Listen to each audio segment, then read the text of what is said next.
Hello everyone, this is Kristine Woods and I'm here today with a Graphic 45 upcycle project for you today, and I will be using the new Wild and Free collection to cover this cigar box.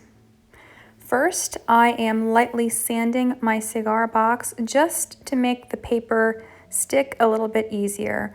Because my box has a slightly shiny finish, I want to make sure that the glue will stick well to the wood.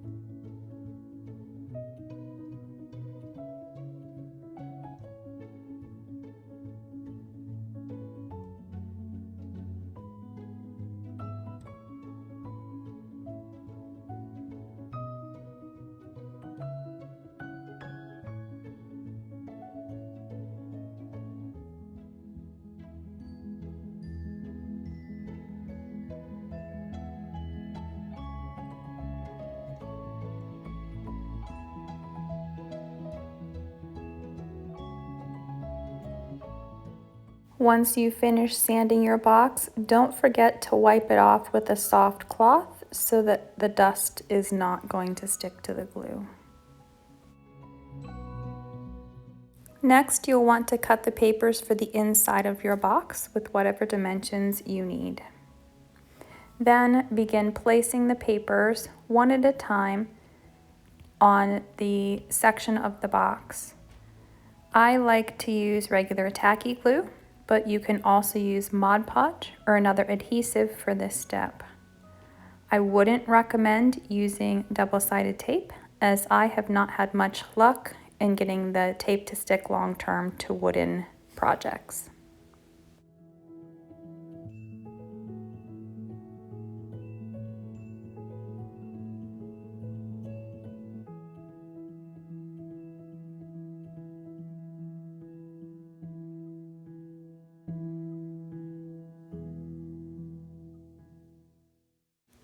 Throughout the video, you will see me using a bone folder to help smooth my papers down. I find that the bone folder is better than just using my fingers, especially in those tight corners, in helping the papers to lay flat and smoothing out all of the glue.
Next, I will begin decorating the inside of the lid.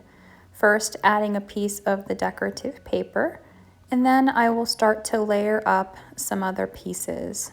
I will be using a small journaling card and a mat, a piece of chipboard, and some of the die cuts from the ephemera pack. You can use whatever pieces you choose, but try to make sure that these pieces are flat with not much bulk so that your lid will completely close flat once you are finished.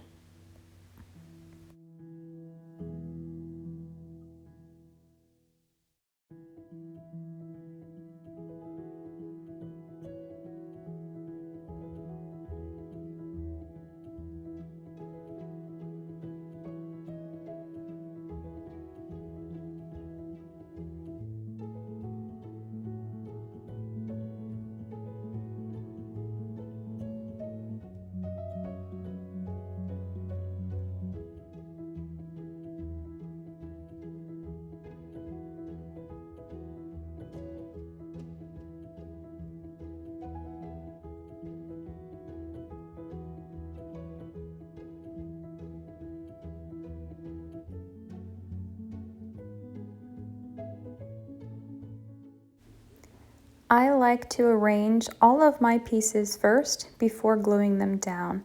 This allows me to move pieces around until I find the position that I like, and then I just slowly go one at a time, starting with the back layer and just adding glue to each of the pieces. If you do this carefully so that you don't get glue on your papers, it's much easier.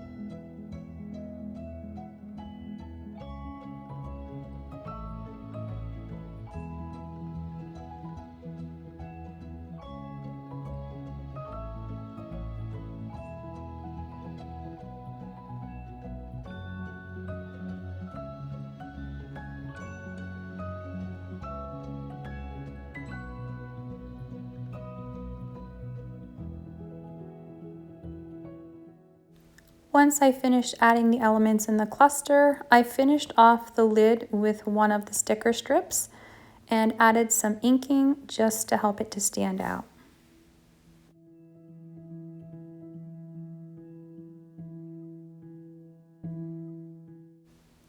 I do add a bit of glue to the back of my sticker just to make sure that it is nice and adhered to my papers and won't come off later.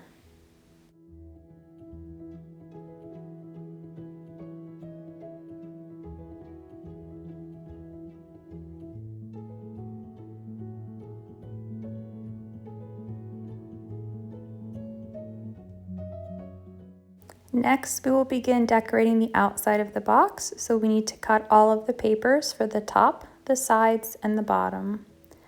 I will be starting on the sides and the bottom and the front and back and moving up to the lid as my final part of decorating the outside of the box. I find this is much easier so that I can turn the box around and not worry about damaging anything that I place on the top, because the top is going to have the dimensional parts.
Here you will see me cutting the top strip of paper because I forgot to account for this whenever I cut my pieces. If your box has a lid that's hinged like mine, make sure that you don't glue the hinge closed so that it will fully open without damaging the papers.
Next, I will show you how to use the brass door knocker with a piece of chipboard to attach to the front of your box. Before adding the front piece of paper, we're going to place the door knocker on the chipboard and then glue the entire piece to the paper. Right now, I'm just lining up my chipboard piece with the center. I have poked the pieces out of the sides of the chipboard, and now I'm just poking holes in the paper where brads will go down through. This will secure the piece to the paper, and the door knocker will actually be secured to the center piece of the chipboard. I'm using a crop dowel. You can use any kind of hole punch to punch a small hole in the center of the chipboard piece. This will allow you to insert the screw for the door knocker and then screwing the door knocker on so that the piece is secured tightly to the chipboard.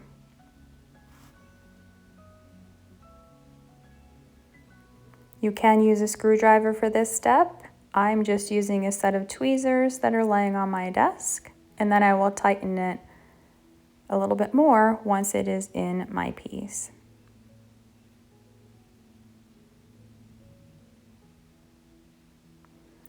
I'm taking a couple of pieces of scrap paper and gluing to the chipboard on the back just to make sure that the centerpiece does not lift out of the frame piece while I'm attaching this to my page. It will be completely glued to the front paper, so this step isn't necessary. It just makes it easier when you are moving the piece around.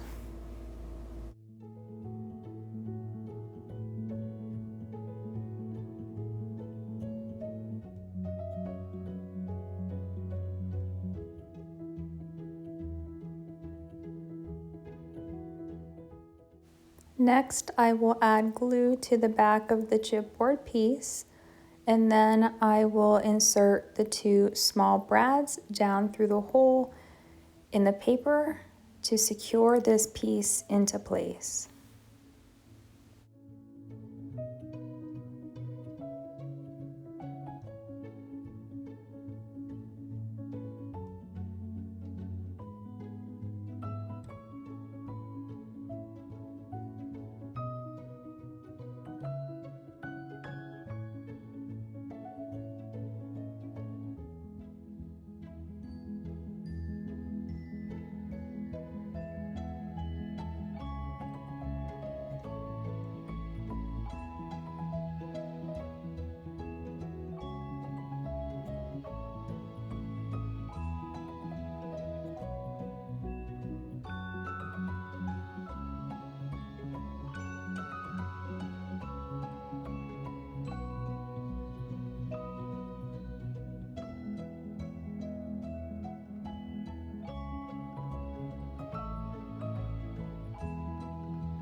Now it's time to begin decorating the lid of the box. To start, I will be adding my pieces that are cut for the top. My box has small sides and then the lid in the center, so I have 3 separate pieces that I'll be gluing down.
I will be using one of the large journaling cards as the main image on my box lid.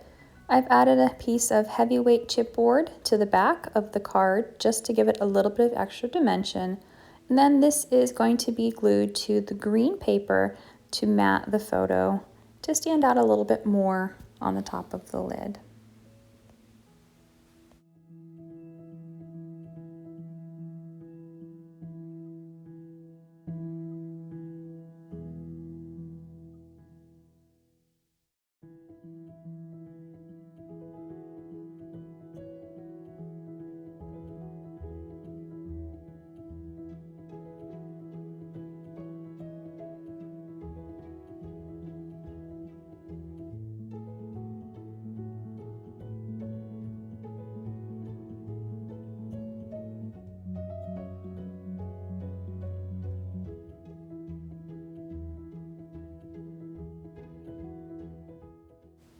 Before I glue my piece to the box lid, I'm going to use some of the ivory trim and one of the chipboard pieces to attach the small piece to the side of the journaling card.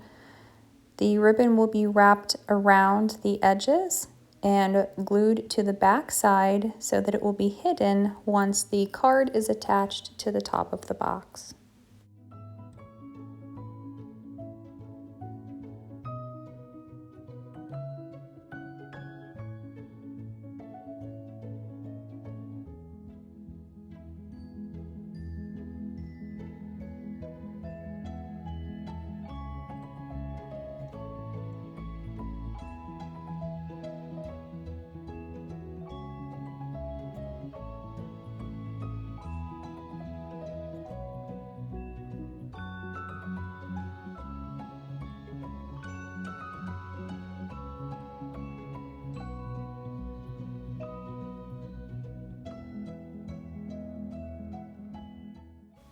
Anytime that I use ribbon or fabric in my projects, I prefer to use Fabri-Tac to adhere to the papers because I feel like it is a better glue than regular tacky glue for this step.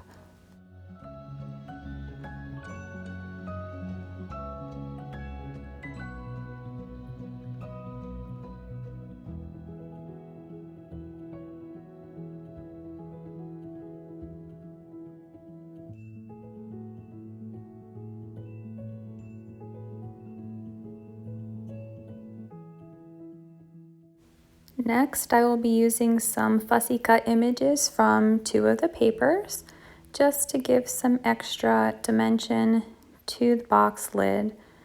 I will be doing this step before I glue anything down just so that I know where everything will go. I like my flowers to be dimensional, so you will see me cutting into them just so that I can get these pieces to curl up and shape them with my fingers later. Be careful that you don't cut any of the petals off and try to cut around the petals where it seems more natural, where the flower should bend. I added a small piece of the flower to the center of the image, and it actually helps the flower to look even more dimensional.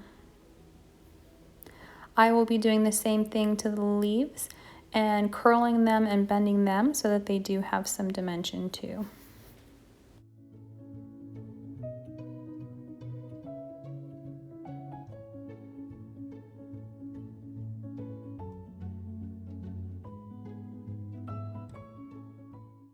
Next, I will begin placing the leaves and flowers around the journaling card until I like the way it looks. Once I have a general idea of how I'm going to glue these on, I will begin gluing them one at a time. But the nice thing is I can change my mind as I go, so it doesn't always look exactly like I planned once the box is finished.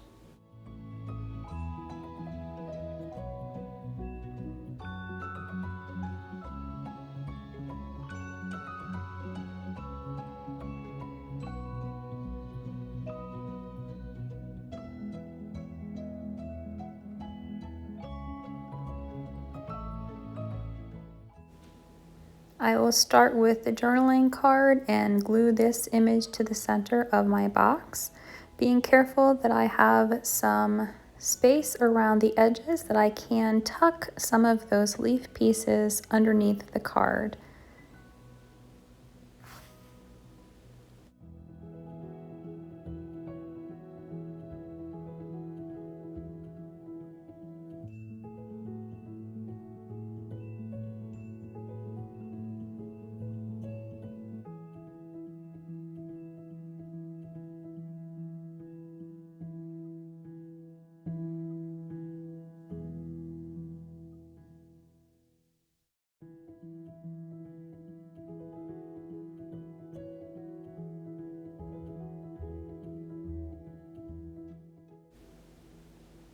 I'm starting with the flower image first because I want this to be kind of like the base for the rest of my images. Once I have my flower adhered to the box lid, making sure that I don't glue it to the box and glue the box lid closed, I will begin placing some of the other fussy cut images around, very similar to how I had them stacked before.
After I finished my box lid, I decided that I wanted to add an additional element to the front of the box. So I've taken the brown sticker strip and I am adding it just to the sides of the door knocker. I will measure the pieces first, cut them, and then add glue. This will add just a little bit of extra interest to the front of the box.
Now I will add 2-dimensional butterflies to the top of the box lid.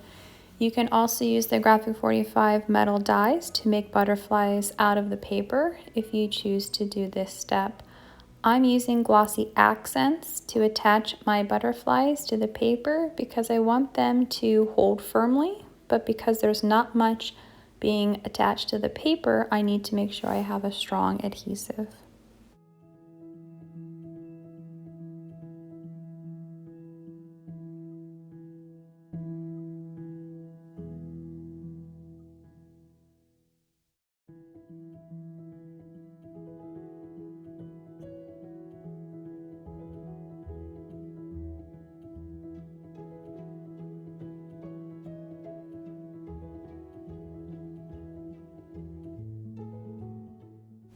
A few added touches to the flowers and the leaves include using some diamond stickles on the flowers. I will also put some diamond stickles on the flowers of the journaling card around the lion, just so that there is some extra sparkle.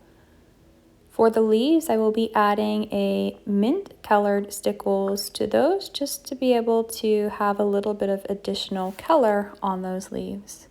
It doesn't add a lot, but it does sparkle, and it doesn't take away from the beautiful papers.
The final step for creating my box will be attaching these antique brass claw feet. Because of the way my box is, I cannot add small nails through the holes in the feet, so I will be using an adhesive to adhere these to the bottom of my box. I want them to be a strong adhesive, and there are several choices that you can use, but I am using one of my mixed media products that is good for metal embellishments. I will be adding the adhesive with a small paintbrush to the metal, and then I will attach it to the corner of the box and hold it in place so that it adheres. You want to make sure that you wipe away any glue that is excessively seeping around the edges, because you don't want to see that once the glue dries. I will do this one step at a time, and I've started with my box so that my cluster with my flowers and my leaves is facing up so that it doesn't damage those pieces. Once I finish the 2 feet that are on that side of the box, I will flip my box over and set it up on something so that the 3-dimensional pieces of the leaves that are hanging over the box edge don't get flattened or damaged when I put the last 2 feet on the box.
Once you have all of the feet attached to the box, allow the box to dry overnight so that it is completely adhered before you use it.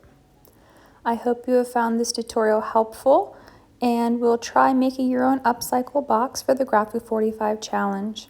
Don't forget to like and subscribe to the Graphic 45 YouTube channel, and head over to www.g45papers.com to pick up the Wild and Free collection or any of the other amazing Graphic 45 products.